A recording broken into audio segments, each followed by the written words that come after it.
Well, thanks for joining us on the News at 6. I'm Hunter Funk. Cases of what many know as the whooping cough are on the rise in the Treasure Valley. Central District Health says the current outbreak started in January of 2024, and there have been hundreds of cases reported since.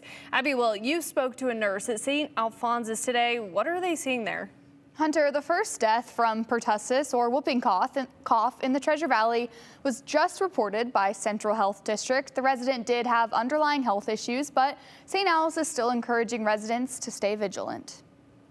The rates have been really low in the Treasure Valley for quite some time, but over this past year, we're really seeing a spike in cases. Whooping cough is something St. Al's Chief of Nursing Lauren Smith says she's seen a drastic increase in this year. It's called whooping cough for a reason. It's got that kind of barky cough.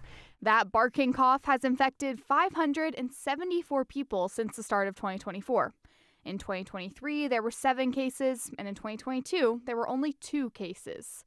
We're seeing a rise of upper respiratory infections and communicable diseases in general. Smith says the uptick is attributed to people being out more after the pandemic ended. We think it was probably a lot due to social distancing, and we had the COVID-19 pandemic, and people were home.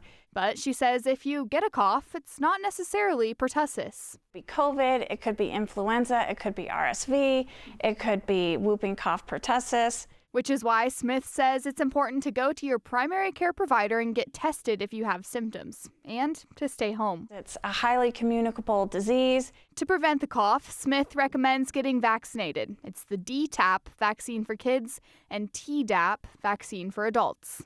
If you do get exposed to it, they know how to fight off that disease. If you do contract the cough, Smith says over-the-counter medicines can help ease symptoms. It's the same medications that work well for any upper respiratory infection, so Dayquil, NyQuil combinations. It is really important to stay home when you're sick, to wear a mask, make sure you rest, get lots of fluids in, and just those general things to really help take care of yourself.